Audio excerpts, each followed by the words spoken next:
Hello friends, আমি অর্পণ। তো মেগাস্টার সাকিব খানের আজকে জন্মদিন। অবশ্যই তিনি আমাদের ইন্ডিয়ার কোনো সুপারস্টার মেগাস্টার নয়, তিনি বাংলাদেশের সুপারস্টার। বাট আজকের ডেটে দাঁড়িয়ে বলতে ইচ্ছে করছে সাকিব খান একজন গ্লোবাল স্টার। ইয়েস, তাকে সারা পৃথিবীর লোক কিন্তু চেনে এবং ঢালিউড ফিল্ম ইন্ডাস্ট্রি অনেক অংশে সাকিব খানের উপরে কিন্তু নির্ভরশীল।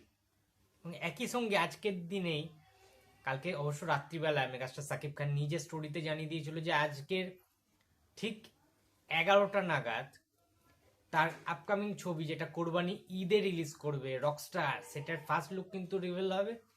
দেন আজকে একটু আগে ঘুম থেকে উঠেই দেখতে পেলাম that is the official first look of megastar Shakib Khan's rockstar movie. Yes, কি লাগছে দেখো, পুরো ওই ফিলটা দিচ্ছে একটা রকস্টার, ওরকম দাপিয়ে কাঁপিয়ে বেড়ায়, স্টেজ পারফরমেন্স করেন তিনি। ঠিক আছে, চুলটা বড় বড় আমরা দেখতে পাচ্ছি। আর গলার চেনটা তোমরা দেখো, একটা হাওয়াতা টাইপের একটা টি শার্ট পরে রয়েছেন। ঠিক আছে, থ্রি কোয়ার্টার টাইপের প্যান্টও আই থিঙ্ক পরে রয়েছে, বারমুন্ডা টাইপের। খুব সুন্দর স্টাইলিশ জুতো রয়েছে। ঠিক আছে, অ্যান্ড যেটা সবচেয়ে উল্লেখযোগ্য, ট্যাটুগুলো দেখো, জাস্ট হাতে পায়ে গোটা বডিতে ট্যাটু রয়েছে। ঠিক আছে, তোমরা লক্ষ্য করতে পারছো গোটা বডিতে কিন্তু সুন্দর সুন্দর কিছু ট্যাটু রয়েছে, স্পেসিফিক কিছু আইকনিক ট্যাটু, কাস্টমাইজ করা ট্যাটু কিন্তু রয়েছে মেগাস্টার সাকিব খানের। এবং কানে দুল দেখতে পাচ্ছি একটা ব্ল্যাক কালারের, মানে কানে একটা কিছু পরে রয়েছেন, ব্ল্যাক কালারের সানগ্লাস রয়েছে। এবং দাড়ি গোপ যেরকম থাকে, সাকিব খান আলাদা লেভেলের চকলেট বয়, আলাদা লেভেলের হ্যান্ডসাম স্টাইলিশ একজন icon of Dhallywood film industry. এটা নিয়ে কোনো সন্দেহ নেই, এটা নিয়ে কোনো সন্দেহ নেই। ব্যাপক হয়েছে লুকটা। এবং ক্যাপশনে যেটা লিখেছে megastar, it's a birthday treat for from me to my lovely audience, অর্থাৎ তার লাভলি অডিয়েন্স, তাদেরকে তার জন্মদিনের উপলক্ষে এই ট্রিটটা, অর্থাৎ রকস্টার সিনেমার ফার্স্ট লুক পোস্টার কিন্তু তিনি উপহার দিয়েছেন। দারুণ দারুণ লেগেছে এটা আমার। রকস্টার কথাটা সাকিব খানের ব্যাকগ্রাউন্ডে রয়েছে, রেড কালারের, রেড ভেলভেট যে কালারটা হয় না, সেটা কালারে লিখেছেন। এবং যেন এটা একটা বালিয়াড়ি অঞ্চলে, নদী উপকূল অঞ্চলে কিন্তু সাকিব খান বসে রয়েছেন, হাত পা একদম খেলিয়ে বিন্দাস রিল্যাক্সে কিন্তু বসে রয়েছেন। এবং এই ফিল্মটা প্রডিউস করছে এই film by Sun Motion Pictures LTD. এবং এটা ডাইরেকশানে রয়েছে, স্টোরি অ্যান্ড ডাইরেকশানে রয়েছে আজমান রুশো। সুতরাং বোঝাই যাচ্ছে জিনিসটা কিন্তু খুব ভালো এবং জোর কদমে শুটিং চলছে। আমি যেটা শুনলাম মালয়েশিয়াতে শুটিংও চলছে রকস্টার ছবির। ওকে, এবং একজনের সাথে দেখা গেছে সাবিলা নূরের সাথে মেগাস্টার সাকিব খানকে কিন্তু বিভিন্ন জায়গায় শুটিং করতে দেখা যাচ্ছে, রোমান্টিক কোনো সিচুয়েশনে। ভাই আলাদা লেভেলের খেলা খেলছে, আলাদা লেভেলের সাকিব খান কিন্তু খেলা খেলছে এই মুহূর্তে দাঁড়িয়ে। একটা ছবি অলরেডি চলছে, তোমরা প্রায় প্রত্যেকে জানো, প্রিন্স ছবিটা অলরেডি বাংলাদেশ কাঁপাচ্ছে রীতিমতো। আমরা হতভাগা, আমাদের কথা বাদ দাও, আমরা কলকাতায় থাকি, ইন্ডিয়াতে থাকি, আমরা তো সেইভাবে সাকিব খানের মুভি দেখতেই পাই না। কবে ওটিটিতে আসবে তারপরে দেখতে পাই।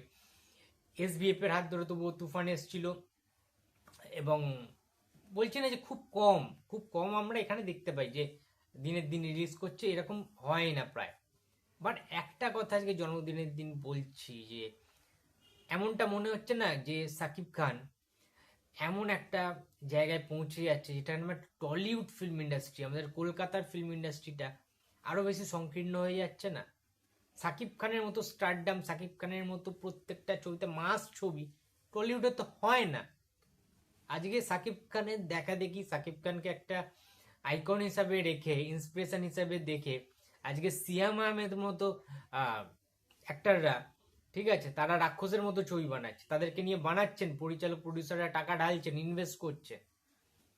কিংবা দমের মতো তো কাজ হচ্ছে, আমরা দেখতে পাচ্ছি। ঠিক আছে, মানে আমাদের, বলো না তোমরা, নিশো, আফরান নিশো, তিনিও তো কাজ করছেন, নাটক থেকে আজকের সিনেমাও তিনি করছেন। সুতরাং আমাদের একটার পর একটা আর্ট ফিল্ম, ঠিক আছে, সেই রহস্য ভিত্তিক ছবি, থ্রিলার টাইপের ছবি, গোয়েন্দা টাইপের ছবি একের পর এক হয়ে যাচ্ছে। মাস ছবি তো খুব কম হচ্ছে, অথচ বাংলাদেশে পরপর মাস ছবি হচ্ছে। মার্কেটটা বুঝতে পারছো? এই মার্কেটটা তো তৈরি করেছেন মেগা সাকিব খান। তাই জন্য সাকিব খানকে নিয়ে আর কেউ মানে কোনো স্লো ছবি বানাচ্ছেও না, কম বাজেটের ছবিও কেউ বানাচ্ছে না, কারণ পয়সাটা উঠে যাচ্ছে। আমি যদি 50 কোটি টাকা ইনভেস্ট করি, আমার যদি 100 কোটি টাকা কিংবা 75 কোটি টাকা না ওঠে, লগ্নি হয়, লাভ হয়, তাহলে আমি কেন ইনভেস্ট করবো? তার মানে স্টারডাম তো আছে বস সাকিব খান, এটা মানতে হবে। আজকে SBF ও দমের মতো ছবি তোমরা তো দেখতে পাচ্ছ, বাংলাদেশের ছবি, ওয়েব সিরিজ সবকিছু এখন SBF আমাদের কলকাতার একটা প্রোডাকশন হাউস, তারা বাংলাদেশে চলে যাচ্ছে আস্তে আস্তে, শিফট করছে, কারণ কলকাতায় সেই ব্যবসাটা হচ্ছে না। আমাদের এখানকার লোকেরা হিন্দি ছবি, ইংলিশ ছবি দেখতে ভালোবাসে, ঠিক আছে? আজকে একটা অ্যানিমেল দাও, একটা ধুরন্ধর 2 দাও, লোকে হামলে পড়ে দেখবে। বাংলা ছবি সেটা হচ্ছে না, মার্কেট নেই, দর্শক নেই, কিন্তু বাংলাদেশে সেটা রয়েছে। কলকাতায় যেটা নেই সেটা হোল বাংলাদেশ কান্ট্রিতে রয়েছে, সেটা ঢাকা হোক, ময়মনসিংহ হোক, ঠিক আছে, কুমিল্লা হোক, রাজশাহী হোক, দিনাজপুর হোক, সব জায়গায় বাংলাদেশের সিনেমা দেখার ওই ক্রেজটা রয়েছে আগেকার দিনের মতো। কলকাতায় খুবই ডাউনফল অবস্থা। ওই একটা দেব, একটা জিতকে দিয়ে কিছু হবে না। আর বুমবাদার তো একদম শেষের পর্যায়ে। এখন বুমবাদার যেগুলো উপহার দিচ্ছে সেগুলো আমাদের বোনাস পয়েন্ট। বুমবাদার তো এখন নিশ্চয়ই ওই দৌড় ঝাঁপ দেবে না ওপর দিয়ে, 10 তলা থেকে নিশ্চয়ই ঝাঁপ দিয়ে ওরম অভিনয়টা নিশ্চয়ই করবে না। সেটা একটা এজ ছিল, সেই এজটা পেরিয়ে এসছেন। এখন ক্রিয়েটিভিটি, বিভিন্ন রকম নতুন চরিত্রে বুমবাদাকে দেখতে পাও। শুধু মাস জিনিসটা তো দেবজিৎ ছাড়া আর কেউ নেই। অথচ বাংলাদেশে দেখো সাকিব খান এখনো করে যাচ্ছেন, ঠিক আছে, প্লাস আমাদের সিয়াম আহমেদ করছেন। আজকে দমের মতো ছবিতে আমাদের নিশোকে দেখতে পাচ্ছি, আরফিন শুভ রয়েছে, ঠিক আছে, ওখানে অনেক ভালো ভালো অ্যাক্টররা রয়েছেন। কলকাতায় সেটা নেই। আবিরকে তো পুরোপুরি গোয়েন্দাই বানিয়ে দিল। অঙ্কুশ বছরে একবার হাসে খুব জোর হলে, তাও কি মাস ছবিতে নয়। মির্জা কবে বেরিয়েছিল? মির্জা 2 এর কোনো গল্প রয়েছে? নেই। তাহলে তোমরাই বলো। দেবদাও লাস্টে ফেটা হয়ে সিরিয়ালের মতো ওই ড্রামাগুলোই করছে, ফ্যামিলি ড্রামা। ওই টনিকের মতো ছবি, টনিক 2 আসছে, প্রিয়বতী 2। তাহলে বুঝতে পারছো অবস্থাটা, শোচনীয় অবস্থা টলিউডের। আমি জানি না, সত্যি কথা, ঢালিউড গিলে খেয়ে নিচ্ছে টলিউড ইন্ডাস্ট্রিকে, এটা কিন্তু মানতে হবে। ওরা অনেক অনেক এগিয়ে গেছে। তোমরা বলতে পারো কপি করছে, হিন্দির কপি, বলিউডের কপি, বাট করছে তো, ওখানকার মানুষ খাচ্ছে তো, এটা তো মানতে হবে।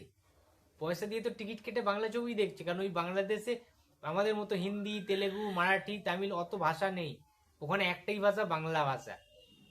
আর আমাদের এখানে কলকাতা ছাড়া অন্যান্য জায়গায় বাংলা কেউ বোঝে না। মার্কেটটা কি করে আমরা বড় করব?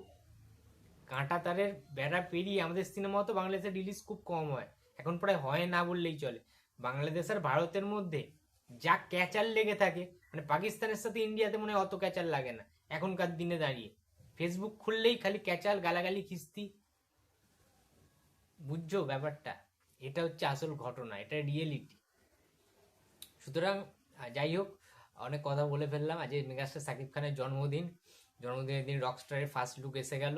বিভিন্ন জায়গায় শুটিং চলছে, শুটিং ফুটেজগুলো লোকে ভাইরালও করছে, প্রমোশনও একটা দিকে হয়ে যাচ্ছে, ঠিক আছে। বাট এইভাবে জন্মদিনের আগেই তো লুকটা অ্যাকচুয়ালি দেখে ফেলেছিলাম আমরা, বাট বিভৎস দারুণ লাগছে লুকটা, ঠিক আছে।